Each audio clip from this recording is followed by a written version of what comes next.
Welcome back to another video, everyone. Now obviously we're here today with another episode of Bakemonogatari, and when we left off in the last one, it should have been the end of an arc because Araragi managed to save Sengoku from, well, being crushed by the weight of some grudges that were bore against her in the past, and a little more literally than metaphorically.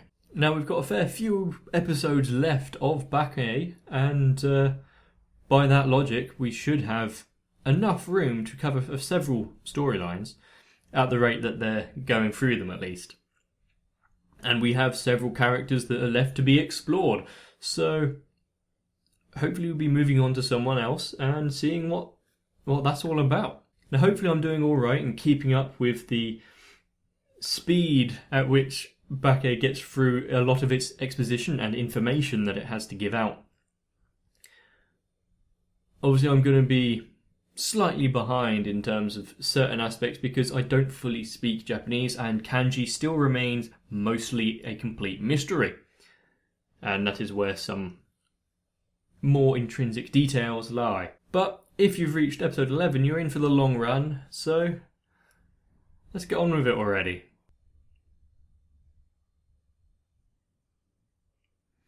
Hello kitties. Why are there so many cats? Is that foreshadowing?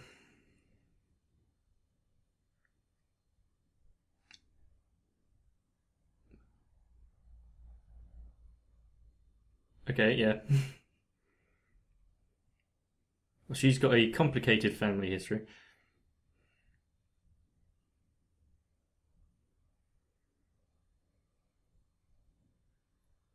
Is she opening up about her personal life?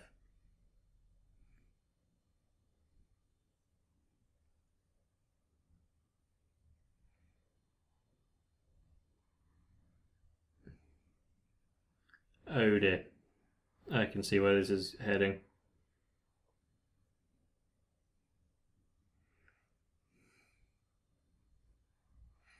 And why has she got a bandage across her face?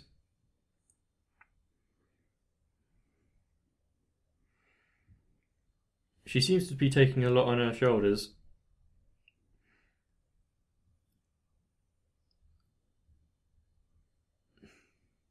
And she's trying to keep her own face, isn't she? And not show any sadness or weakness. Despite the fact she appears to believe she's some sort of burden, doesn't she?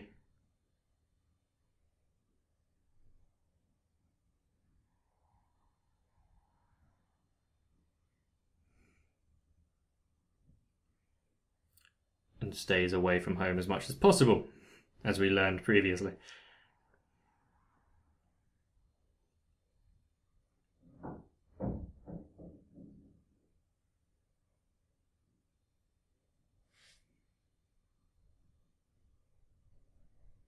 Straight to the point, Araragi.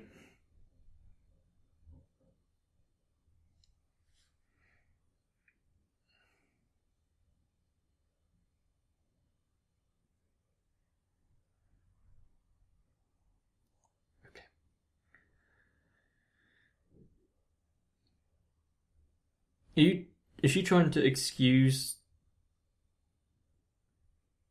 She's trying to excuse his actions by taking the blame upon herself. So this has been happening a while. Because she's normalised it in her own head.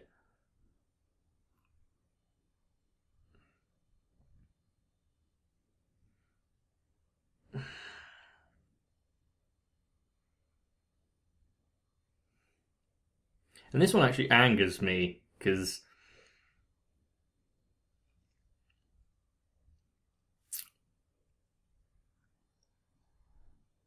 I know of stories like this.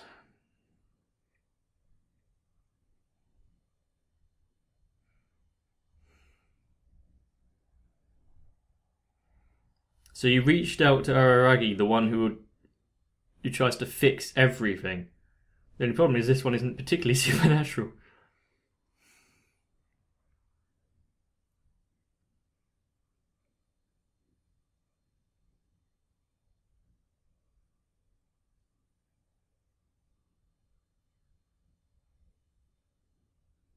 Was that a cat?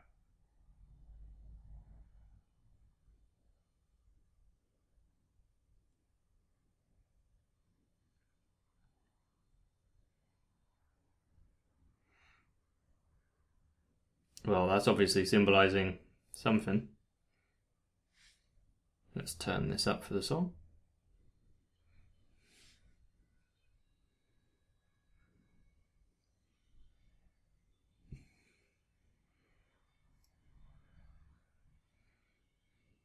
This one's got a certain like old school rock vibe to it. And the fact that this is interspliced with photos with terribly superimposed glasses and stuff.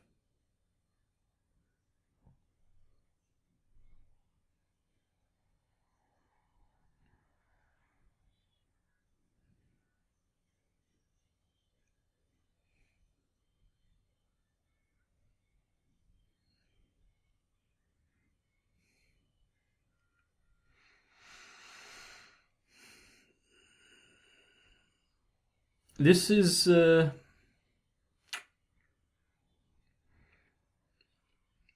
exactly hopeful song, is it?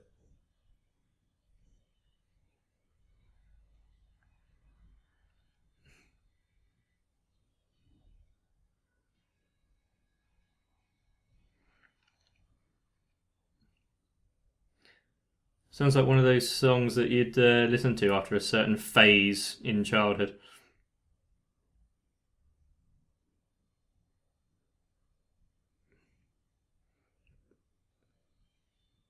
Okay, if this is taken from Aragi's view, he's talking about, can't remember her name, Hanekawa? I'm quite bad with names.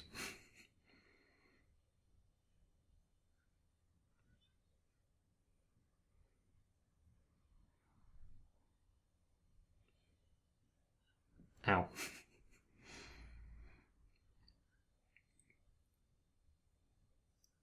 It's almost as if she was waiting for him.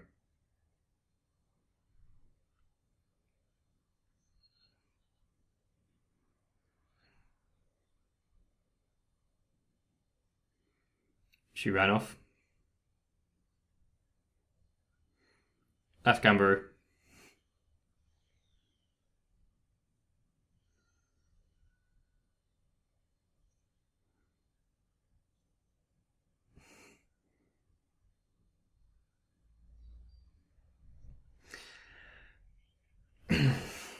And that is a reference that goes over my head, unfortunately.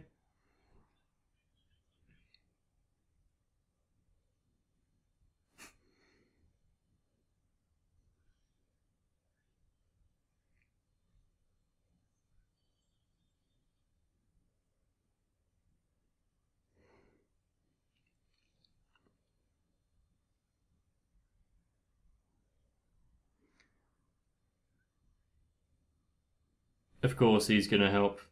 There's nothing that he doesn't try to get involved in. Both a blessing and a curse. She wouldn't have brought it up if she didn't kind of want him to tag along.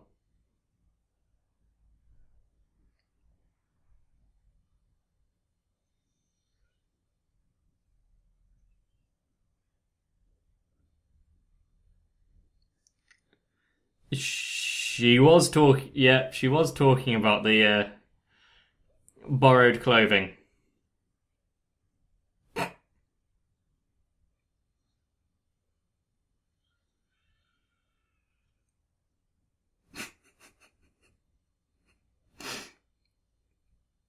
Show some class, Araragi.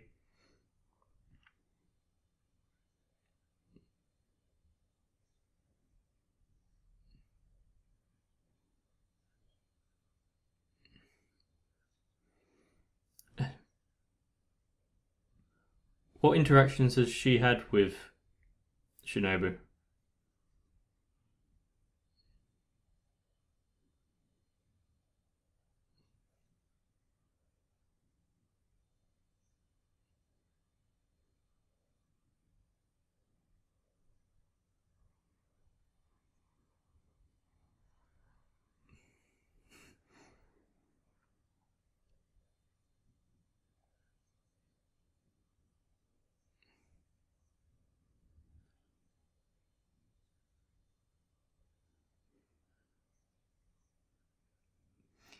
He doesn't like to accuse people, does he? And wants to see the best. There's Hachikuchi.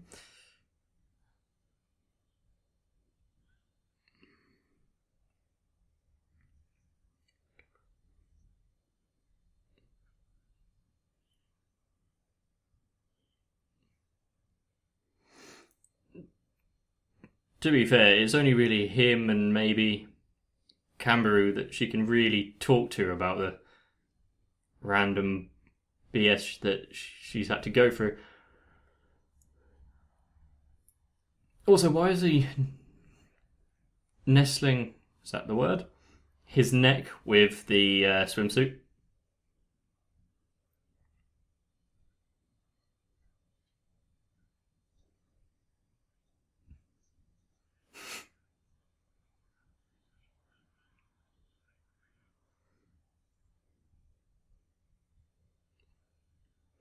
So she likes using references.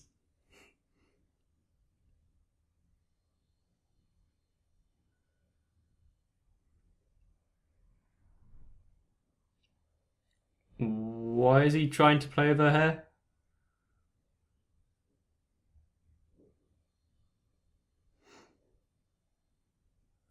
Remember the trouble you usually get in Araragi?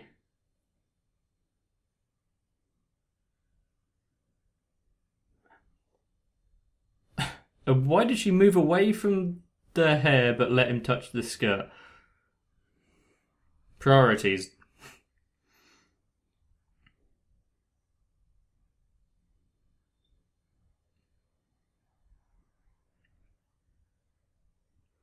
Well, she's not exactly the most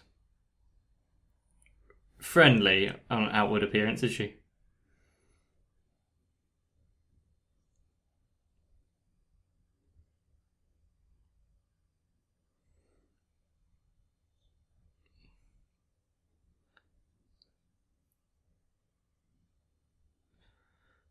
So she has a certain disposition between genders.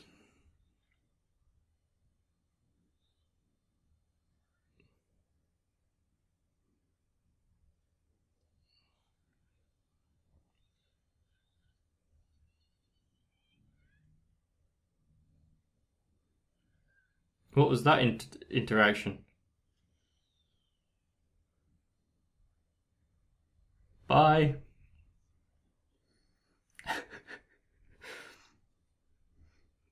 Yeah, I can see that. Someone running away from you as soon as you appear into the conversation. Oh, he's still holding it.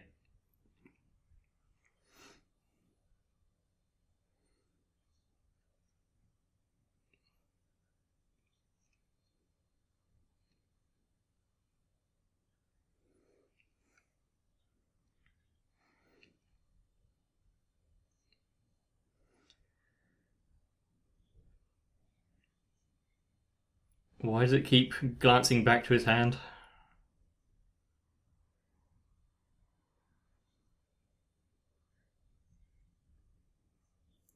She knows the important things.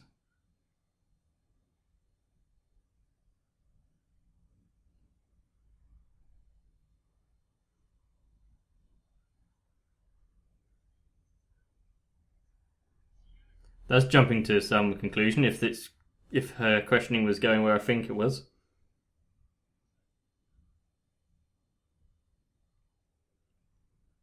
Considering the other interactions where she's testing him.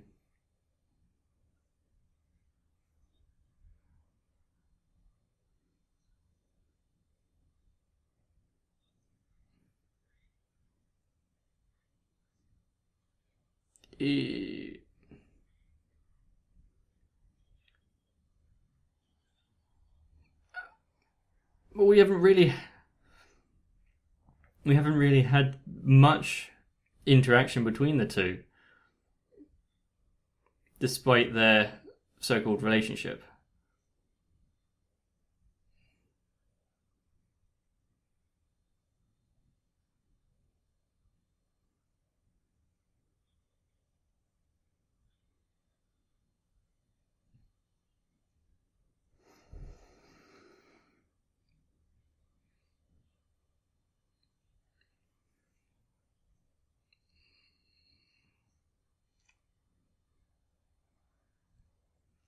He doesn't want to risk her reputation.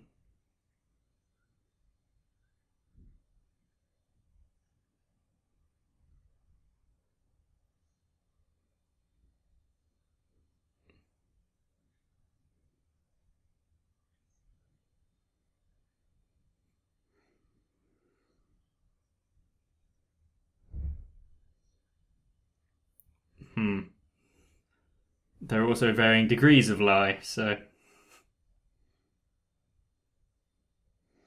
Which is probably doing better than ostracizing everyone and attacking them with staplers.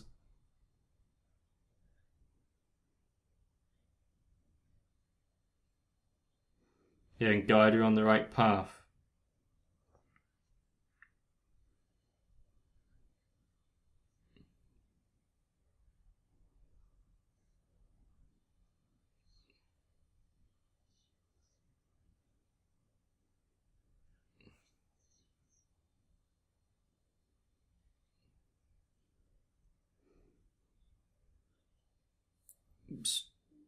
Not sure why you're particularly overly interested or going to question it.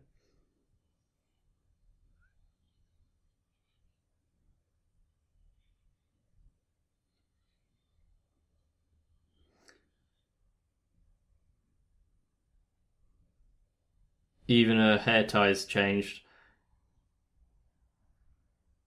Are we going to see the manifestation of another trait?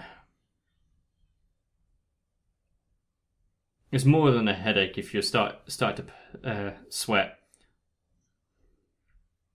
What was it? Perspirate? Yeah.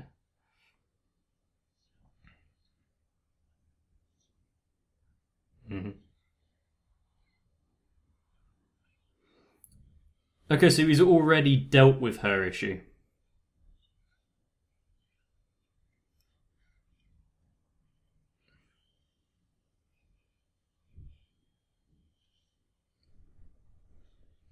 The white cat.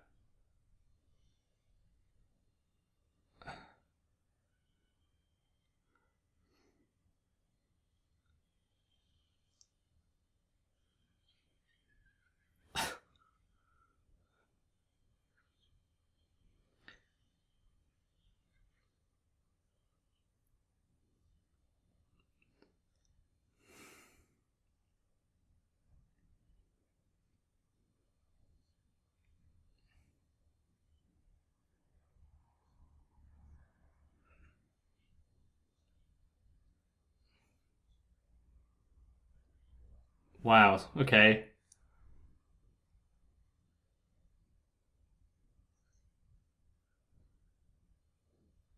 Split personality.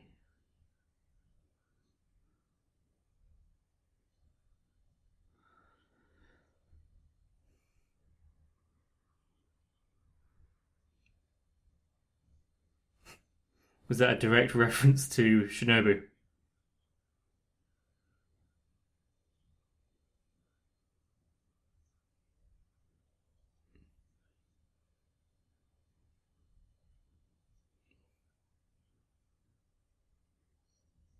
So stress can turn you into a cat.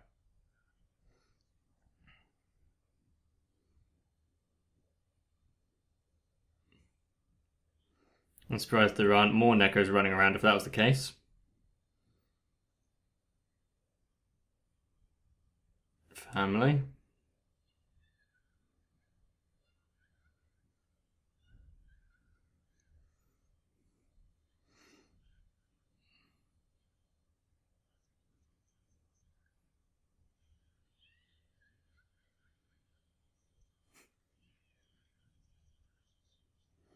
How is attacking randomers...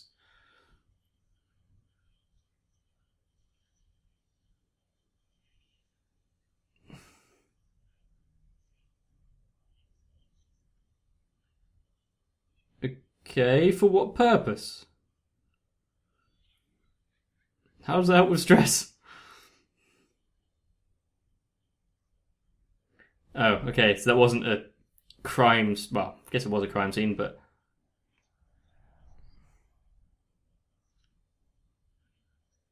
The court... Her parents.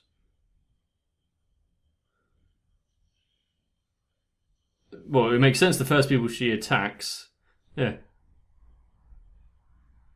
If it's to alleviate her stress, she would go after the causes. This is, yeah, well written and straightforward. Nice.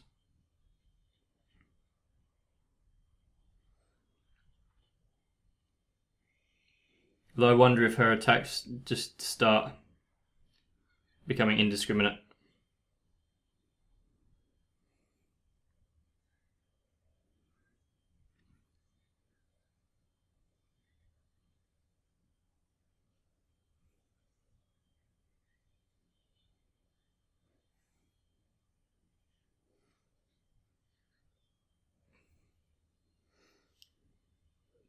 Do the Japanese not have a word for stress?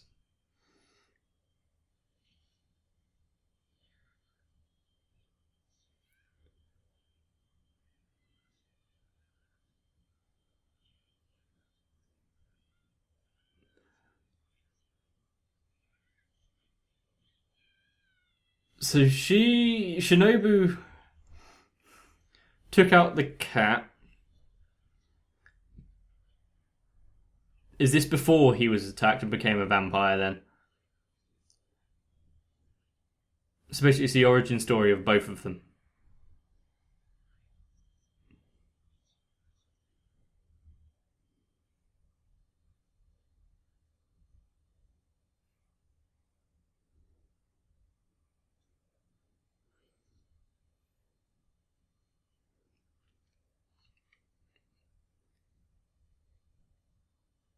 Is there an easy way of stopping it this time, like throwing Shinobu at her again?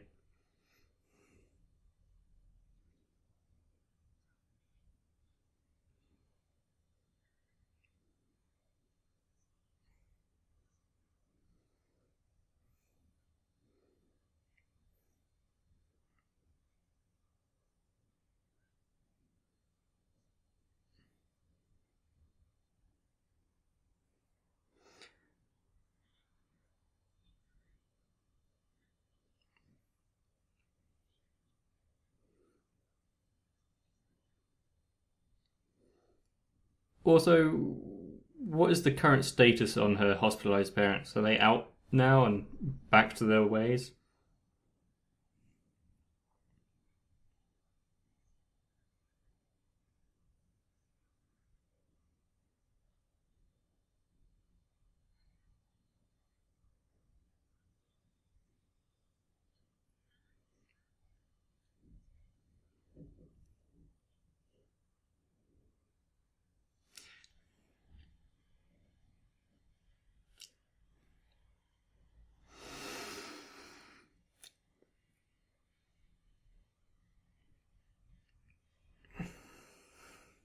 True, he didn't seem to show any sort of embarrassment for handling such items in public.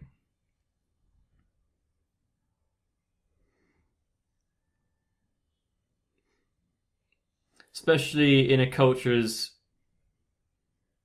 repressed isn't the right word, but let's go with it, as Japan, and outside of school.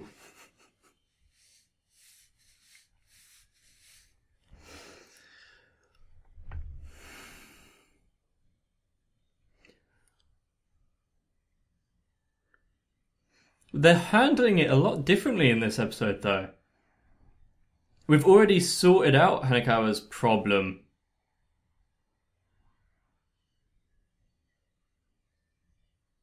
And it's just a resurgence.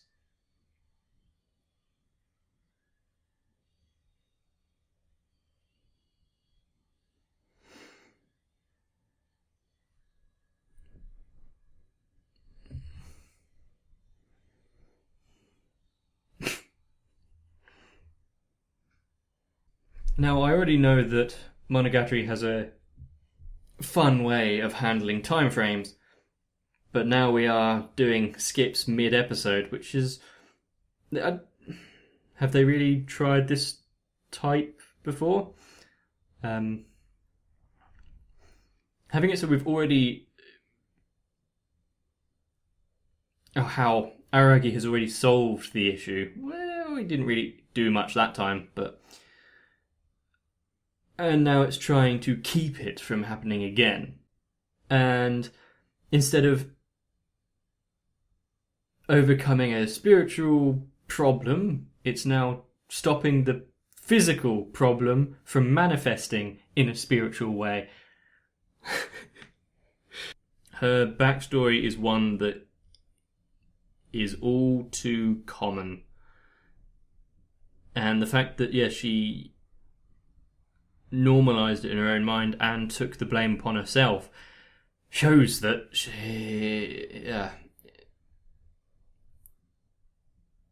it's not a rare occurrence, and it's a horrible situation for anyone to be in, honestly, and there's not much I can do in the way of providing any sort of tangible solution should you find yourself in it. But in a single episode, Hanakawa has gone from a background side character into one that I can somewhat relate with. And I know her backstory was already alluded to and was pretty much this, is what I thought it would be. So, they foreshadowed that. It's not really a foreshadowing, but... And pulled that off. Not sure why a cat, though. Now, obviously, there were elements of this show which kind of went over my head, since I didn't get the exact references they were hinting at, since I haven't actually seen anything that they were directly inferring. But I got the gist, because there are approximations, such as Inspector Gadget. And it was also quite nice because, well, along with Hanakawa's backstory and issue, we were also privy to the information of, a bit more information on Shinobu. And how she kind of came to the rescue while also introducing herself into Aragi's storyline. Because her attacking the cat was, I think it was the first time that they had any real interaction. And from the sounds of it, around the same time that he was attacked by a vampire. I might be getting that wrong, but also... Now, not much really happened in this episode that wasn't part of a big flashback. So, there's not much else that I can really talk about. At least not that I can think of right now. So if you did enjoy the episode and you're enjoying Monogatari, I mean, of course you are, it's Monogatari, then seriously, just show your support for the show, for my channel, and if you want more, well, you've got to let me know. I mean, I'm going to watch it anyway, but it's always nice. And if it has somehow eluded you after all of this time and you haven't subscribed, you can do that down below, as well as liking the video and hitting the bell icon so you don't miss a thing.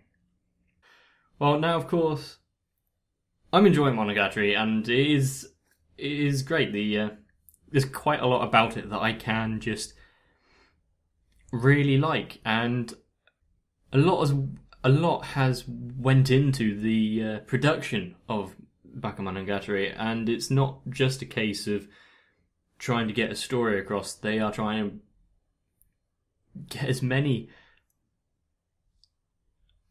between the line things in there. You know, the kind of things I used to hate while actually doing work in high school, when you've got to figure out what the author intended. And now that's what I'm doing. How times have changed, huh? Well, c'est la vie, that is life. So, everyone out there should try to stay awesome. And if you want, One Punch Man is straight on its way, if you haven't already seen it. But other than that, it's quite late. I'm gonna get some sleep. You should too. Catch you in the next one.